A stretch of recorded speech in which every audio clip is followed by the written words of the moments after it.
So welcome to stories by Shekhar. और as promised इस video में हम बात करेंगे परदेस फिल्म के मेकिंग की। जैसा मैंने पिछले वीडियो में बोला था कि इस सुभाष घई के सीरीज में अब बारी है परदेस की। परदेस में आप जानते ही हैं शाहरुख खान, अपूर्व अग्निहोत्री, महिमा चौधरी थी और ये फिल्म 1997 में आई थी। वो साल जब इंडिया के इंडिपेंडेंस का 50वां साल था। तो it was actually a celebration of 50 years of independence. और सुभाष घई के अकॉर्डिंग ये इस फिल्म का जो आइडिया था वो दरअसल उनका कहना था कि चूंकि समय बदल चुका था और त्रिमूर्ति उनकी जो फ्लॉप हो गई थी उससे एक तरह से ऑडियंस ने उन्हें मैसेज दे दिया था कि now it's time to move on from आपके जितने भी वो एक्शन सीरीज जो आप बनाते थे उससे अब कुछ अलग आप दो। एक तो ऐसे ही डीडीएलजे बहुत बड़ी हिट हो गई थी और शाहरुख खान का जिस तरह का मार्केट था, एक वो रोमांटिक हीरो की तरह वो इमर्ज हुए थे, किंग ऑफ रोमांस। तो कुछ ऐसा सब्जेक्ट चाहिए था जो कि उस वक्त की कंटेम्प्रेरी ऑडियंस थोड़ी उसको पसंद करे। और त्रिमूर्ति का जो फेलियर था उसके बाद, जैसा मैंने पिछले वीडियो में बताया था कि वो सुभाष घई जो है वो न्यूयॉर्क गए हुए थे ब्रेक लेने के लिए, क्योंकि बहुत ज्यादा उसके बाद सुभाष घई के बारे में मीडिया बहुत बातें कर रही थी। डिजास्टर है, सुभाष घई का चाम चला गया है, सुभाष घई को डायरेक्शन का जो मैजिक था वो खत्म हो चुका है, बहुत सारी बातें उनके बारे में लिखी जा रही थी। तो वो यूएस गए थे एक ब्रेक पे और वहां पे उनके एक फ्रेंड थे, टंडन कॉरपोरेशन के मालिक। वो टंडन कॉरपोरेशन दरअसल डिस्क ड्राइव जो कंप्यूटर का होता है उसको प्रोड्यूस करते थे और उसके वो कंपनी जो थी बहुत बड़ी प्रोड्यूसर थी और उनके जो मालिक थे वो सुभाष घई के दोस्त थे। तो एक दिन रात को डिनर पे ये लोग थे और डिस्कशन में जो टंडन साहब थे उन्होंने सुभाष घई को बताया कि देखिए, मैं इतने साल हो गए मुझे इंडिया से यहाँ यूएस में शिफ्ट हुए और इतना पैसा मैंने कमा लिया है, और लेकिन अभी भी जो मुझे लगता है, एक तो मुझे अपने देश की बहुत याद आती है और मेरे बच्चे जो है वो मुझसे दूर हो गए हैं। और मैं चाहता हूँ कि मेरे जो बेटे की शादी हो वो एक इंडियन लड़की से हो। मैं नहीं चाहता कि किसी गोरी मेम से मैं अपनी बेटी की शादी करूं। मैं चाहता हूं कि ऐसी लड़की मेरे घर में आए जो कि Indian roots, Indian culture, Indian values को समझे और मेरे परिवार को थोड़ा बांध के रखे। तो ये सुनते ही सुभाष घई को लगा कि चूंकि अब वक्त बदल रहा है, जमाना बदल रहा है और ये जो ईस्ट और वेस्ट के जाल में फंसे हुए जो लोग हैं, हमारे इंडिया के जो माइग्रेंट्स हैं, उनकी कहानी को लेकर के एक फिल्म बनाया जाए। और वो एक कंटेम्प्रेरी सब्जेक्ट था जो कि उन्हें लगा कि लार्जर ऑडियंस को इंडिया के अपील करेगी। मोबाइल फोन्स उस वक्त धीरे धीरे आ रहे थे, इंटरनेट आ रहा था, जमाना बदल रहा था और इसीलिए जो है वो घिसे पीटी पुरानी कहानियां, जैसा कि त्रिमूर्ति के साथ हुआ था कि वही वो बदले बदले वाली कहानी जो है वो चल नहीं रही थी। तो कुछ नयापन चाह रहे थे सुभाष घई कि मैं सोचता हूँ कि नया ही सब्जेक्ट लाऊं। तो उस दिन वो टंडन साहब से डिस्कशन में उन्हें एक कहानी का आइडिया आया और वही कहानी बनी आगे जाके परदेस। अब परदेस की कहानी जैसे कि आपको पता ही है कि किशोरी लाल, अमरीश पुरी है, वो यूएस में रहते हैं और उनका एक दोस्त इंडिया में है, आलोकनाथ। वो इंडिया आते हैं और आलोकनाथ की बेटी से मिलते हैं जिसका नाम गंगा है और उसके वैल्यूज को देख के वो उसे अपने बेटे के लिए पसंद करते हैं और शादी करवाना चाहते हैं उससे। और इस कहानी में एक जो मैच मेकर किस्म का लड़का है वो है अर्जुन, जो कि शाहरुख खान ने उस कैरेक्टर को प्ले किया था। और फिर क्या क्या होता है, आपको फिल्म आपने देखी है तो अब मैं कहानी क्या ही बताऊं। तो अब क्या था कि इसकी कास्टिंग कैसे करें और कैसे इसकी स्टोरी को किस तरीके से स्क्रीन प्ले इसका लिखा जाए, ये सारे कश्मकश थे उस वक्त सुभाष घई के जहन में। तो पहले तो इन्होंने सोचा कि मैं अपनी पूरी टीम ही बदल देता हूं और नई टीम के साथ अब मैं काम करूंगा। जो पहले जो राइटर्स थे जैसे अनीस बाजमी, सचिन भौमिक, ये लोग जो कि त्रिमूर्ति में काम कर रहे थे या उससे पहले भी इनके साथ जो सुभाष घई की फिल्मों में थे, उन सबको इन्होंने रिप्लेस किया और नए राइटर्स को लेकर के आए। तो एक नीरज पाठक थे, वो टेलीविजन के दुनिया में बहुत अच्छे, उनका उनका नाम था, बहुत सारी कहानियां उन्होंने लिखी थी। जावेद सिद्दीकी थे जो कि शतरंज के खिलाड़ी वगैरह जैसी मूवीज में कहानियां लिख चुके थे। तो इस बार सुभाष घई ने इन दोनों को परदेस के लिए हायर किया। एडिटिंग जो करते थे सुभाष घई की फिल्मों के, उनको भी हटा करके रेनू सलूजा को लेकर के आए। और म्यूजिक भी जो है वो पहले, चूंकि जैसे त्रिमूर्ति के टाइम पे मैंने बताया था कि लक्ष्मीकांत और प्यारेलाल के बीच में टसल चल रहा था और ये चाहते थे कि अब उस टसल की वजह से मेरी फिल्म का म्यूजिक सफर कर रहा है, तो इस बार भी इन्होंने सोचा कि नए म्यूजिक कंपोजर के साथ काम किया जाए। तो नदीम श्रवण आ गए।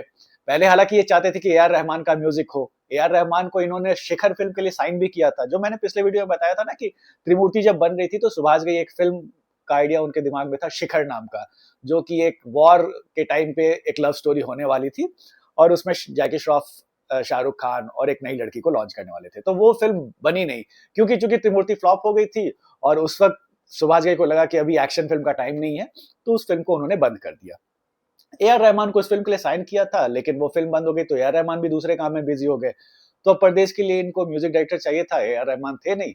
तो नदीम श्रवण चूंकि उस वक्त टॉप के कंपोजर थे, 3-3 फिल्म फेयर अवार्ड्स कॉन्जिक्यूटिवली जीते थे उन्होंने, और सब जितने ही प्रोड्यूसर थे उन्हीं के पास जाते थे। तो लक्ष्मीकांत प्यारेलाल का दौर भी खत्म हो रहा था, तो इन्होंने इस बार नदीम श्रवण को भी ले लिया। अच्छा, अब कास्टिंग कैसे हुई? शाहरुख खान का मुक्ता आर्ट के साथ 3 फिल्म का कॉन्ट्रैक्ट था। त्रिमूर्ति तो बनी गई थी। शाहरुख खान चाहते थे कि मैं ऐसी फिल्म में काम करूं जिसको सुभाष घई डायरेक्ट करे, क्योंकि त्रिमूर्ति को तो मुकुल आनंद ने डायरेक्ट किया था। शाहरुख खान को ले लिया गया। अच्छा, शाहरुख खान जो कि उस वक्त डीडीएलजे के बाद वो किंग ऑफ रोमांस थे, जैसा मैंने पहले ही बताया था, और जो इंटेंसिटी रोमांस में शाहरुख खान लेकर के आते हैं वो तो अनमैचेबल है। लेकिन जो कैरेक्टर अर्जुन का था, क्योंकि ये जो किशोरी लाल है, अमरीश पुरी, उनका जो बेटा है राजीव, उसका ये एक तरीके से गोद लिया हुआ बेटा है अमरीश पुरी का, और जो राजीव है वो अर्जुन को as a sidekick use करता है। कहने को तो वो फ्रेंड की तरह मानता है, लेकिन कई बार उसे उसकी औकात दिखा देता है, जैसा कि फिल्म में राजीव का कैरेक्टर है। तो अर्जुन के रोल के लिए सुभाष घई ने जब उनको समझाया कि देखो ये जो हीरो है, ये पूरे थ्रू आउट द फिल्म तुमको लड़की मिलने वाली है नहीं, जैसा कि तुम्हारा आजकल क्रेज है डीडीएलजे के बाद से कि you are the king of romance और तुम पूरे फिल्म में रोमांस करोगे, तो इस फिल्म में आप रोमांस तो करोगे नहीं। पहली बात, रोमांस का जो भी है वो राजीव करेगा। तो लेकिन चूंकि सुभाष घई के साथ काम करना था शाहरुख खान को, तो वो मान गए थे। लेकिन फिल्म जब बनने लगी तो कई बार शाहरुख खान थोड़ा बोलते भी थे कि यार अर्जुन का जो कैरेक्टर है ये तो कुछ ज्यादा ही सबमिसिव हो गया है। अब हर बार राजीव इसकी बेइज्जती कर देता है, राजीव के घर वाले इसकी बेइज्जती कर देते हैं, गंगा के भी परिवार वाले कभी कभी इसकी बेइज्जती कर देते हैं, तो मैं इतना बड़ा स्टार हो गया हूँ, मेरे को तो बिल्कुल एकदम एक तरह सिंपल भाषा में कहे तो लल्लू की तरह आपने बना दिया है। ये हंसी मजाक की बात थी, लेकिन सुभाष घई ने बताया कि देखो कैरेक्टर ही कुछ इस तरह का है। एक तो ये है कि ये अनाथ है, इसे गोद लिया गया है, तो जब भी आप किसी को गोद लेते हो तो वो वैसे भी सबमिसिव रहता है जिसने आपको गोद लिया उसके तरफ। तो ये थोड़ा जो एक तरह का सरेंडर है, ये कैरेक्टरिस्टिक है अर्जुन का, तो आपको ऐसे ही आपको बिहेव करना होगा, और आपको अपनी आंखों में रोमांस लाना ही नहीं है। आपकी आंखों में वो प्यार दिखना नहीं चाहिए, आपकी आंखों में सिंपैथी होनी चाहिए, आपकी आंखों में अफेक्शन होना चाहिए। लेकिन वो जो प्यार जो शाहरुख खान की आंखों में हर फिल्म में दिख जाता था लड़कियों के लिए, हीरोइन के लिए, वो इस फिल्म में सुभाष घई ने कहा कि आपकी आंखों को कंट्रोल करना होगा, इसमें आपकी आंखों में प्यार नहीं दिखना चाहिए। अफेक्शन हो, दोस्ती दिखे, लेकिन प्यार नहीं। जैसा आपने देखा भी होगा कि इवन क्लाइमैक्स में भी जब गंगा दौड़ के आती है और अर्जुन से कहती है वो नहीं होना वाला गाने के टाइम पे कि तुम मुझसे प्यार करते हो, तो शाहरुख खान मना कर देते कि नहीं ये ठीक नहीं है। तो इस तरीके से उनको समझाया गया था कि आपको क्या आपका कैरेक्टर है, और you are not getting the heroine till the end of the film. ठीक है, काम चला। उसके बाद कॉम्पोजिशन जैसा मैंने बताया कि नदीम श्रवण को लिया गया था। तो नदीम श्रवण जब वो ऑनबोर्ड हुए तो नदीम श्रवण के पास दुनिया भर के धुन पहले ही से थे।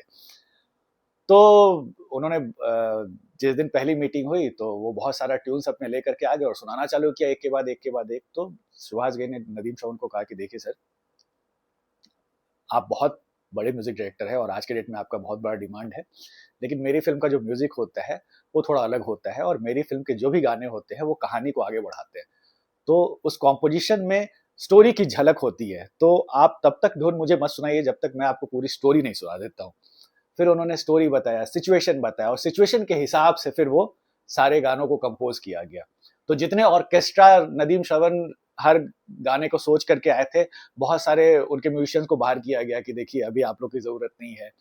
और इसीलिए अगर आप देखो तो नदीम श्रवण के करियर का वन ऑफ द बेस्ट अगर कॉम्पोजिशन है तो वो परदेस है, क्योंकि रेंज जो है परदेस का, वो मेरी महबूबा से लेके दो दिल मिल रहे हैं से नहीं होना तक, या फिर आई लव माई इंडिया, तो एक तो लिरिक्स भी बहुत अच्छा था इस फिल्म के सारे गानों का, और म्यूजिक भी जो है वो नदीम श्रवण का एक बहुत ही खास किस्म का म्यूजिक था। चाहे वो जो दीवाना दिल जो सॉन्ग है सोनू निगम का, उसके बनने की भी कहानी अभी आगे मैं बताऊंगा। तो शाहरुख खान ऑन बोर्ड हो गए, एडिटर नए आ गए, म्यूजिक कंपोजर आ गए, राइटर्स नए आ गए। अब बात थी कि ये जो राजीव और गंगा का जो कैरेक्टर है इसको किसे दिया जाए। तो इनके डिस्ट्रीब्यूटर जितने भी थे वो कह रहे थे कि आप सलमान खान और माधुरी को ले लो। एक तो इंडस्ट्री में बस भी है कि सुभाष घई जो है बहुत दिनों के बाद एक फिल्म डायरेक्ट करने करने वाले हैं, और माधुरी और सलमान को ही पता है, तो आप उन दोनों को अगर ले लोगे तो ये तो बहुत ही बड़ी स्टार कास्ट हो जाएगी, और जो जितने डिस्ट्रीब्यूटर है वो आपको और ज्यादा पैसा भी देने को तैयार है।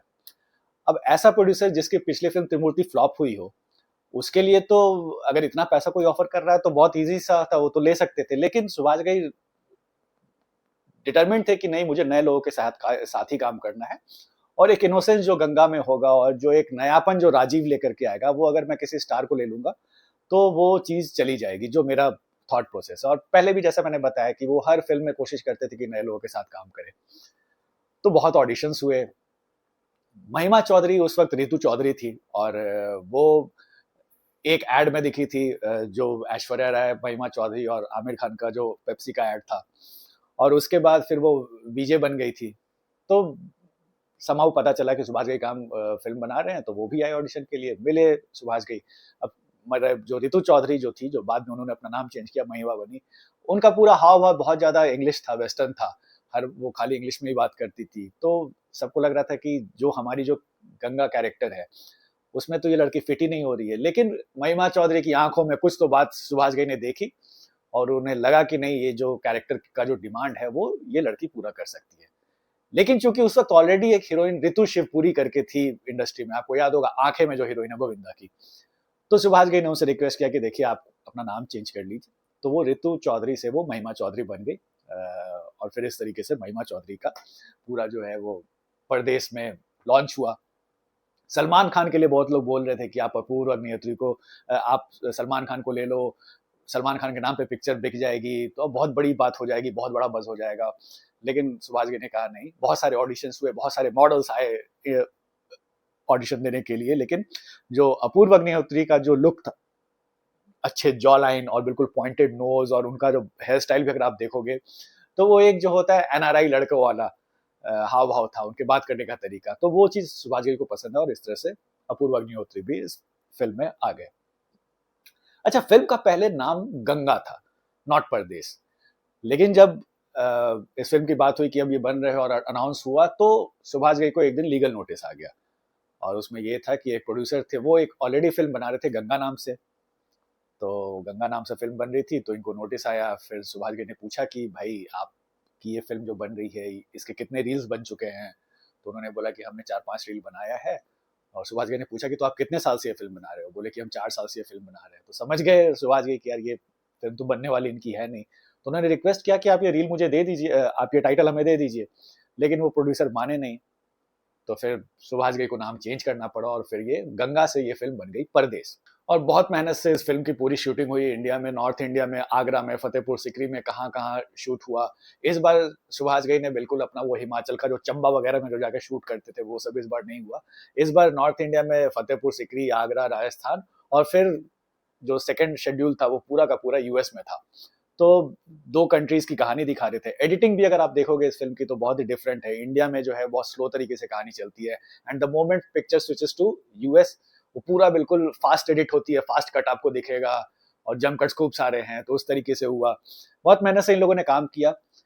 शाहरुख खान का एक्चुअली हुआ ये थे कि जो ये जो सॉन्ग है दिल दीवाना, इसकी भी एक कहानी थी, क्योंकि फिल्म की ऑलमोस्ट पूरी शूटिंग खत्म हो गई थी, और जो लास्ट डे था उस दिन सिर्फ बचा हुआ था कि ये दिल दीवाना सॉन्ग, लेकिन वो अभी इनकम्प्लीट था। और इधर जो शाहरुख खान की वाइफ है गौरी, वो प्रेग्नेंट थी, वो एक्सपेक्ट कर रही थी अपने अपने पहले बच्चे को। तो शाहरुख खान को जल्द से जल्द वापस इंडिया पहुंचना था। वो चाह रहे थे कि मैं जल्दी चला जाऊं, शूटिंग खत्म ही हो गई है, लेकिन ये गाना भी बचा हुआ था।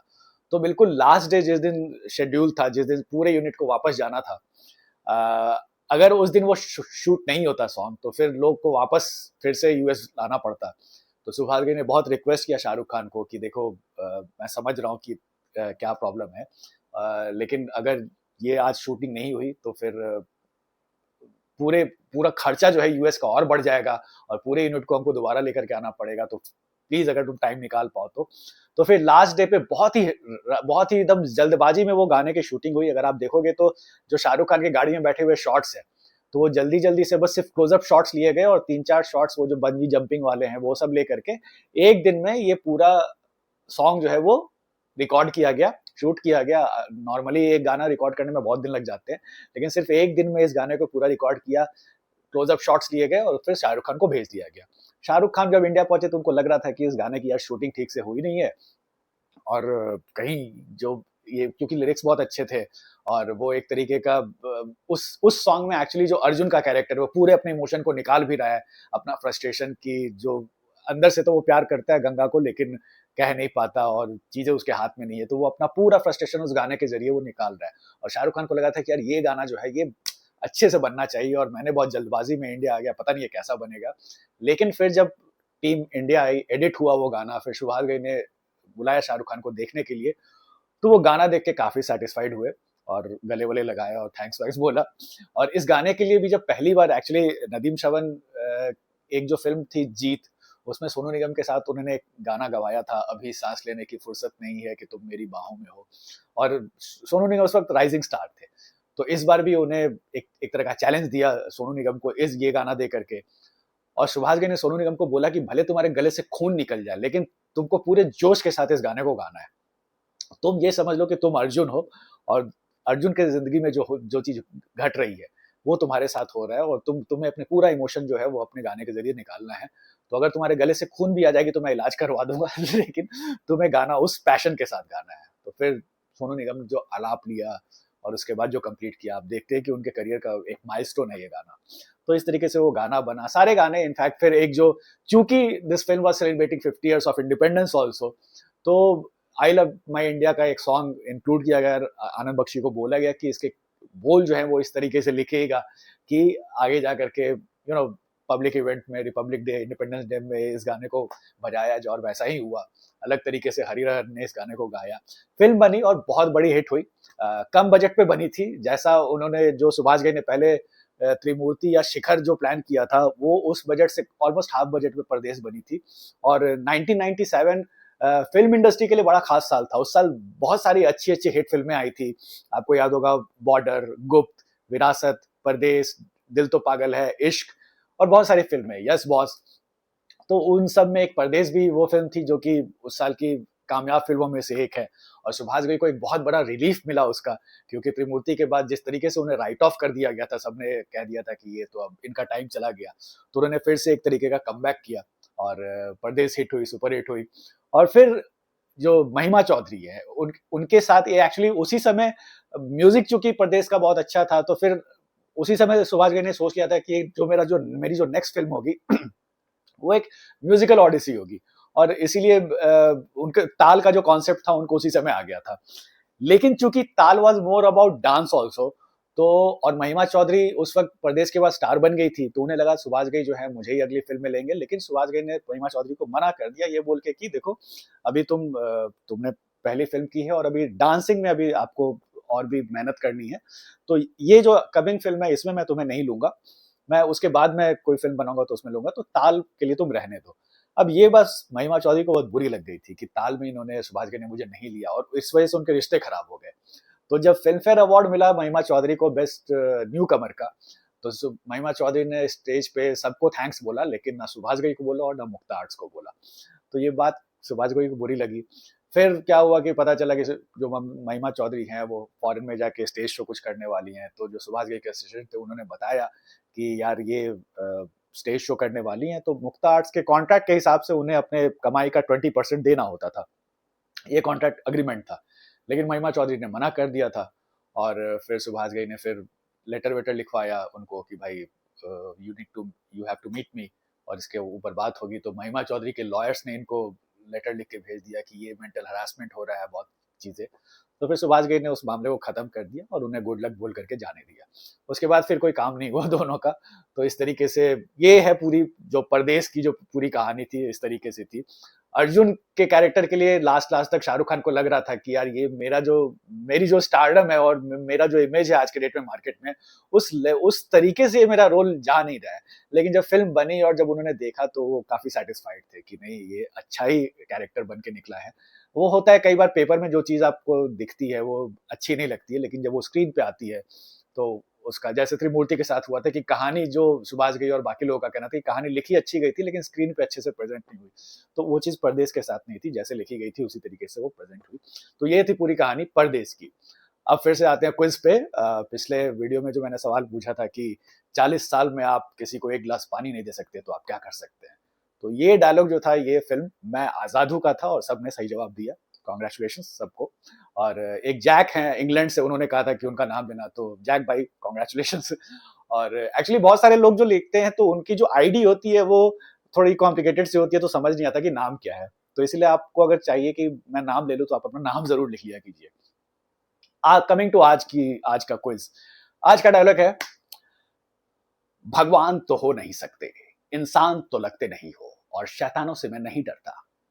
तो आपको बताना है ये डायलॉग एक्चुअली किस फिल्म का है। मिलते हैं नेक्स्ट एपिसोड में, और नेक्स्ट एपिसोड में सुभाष घई की नेक्स्ट फिल्म जो थी ताल, उसकी कहानी मैं आपको सुनाऊंगा। Thanks for watching.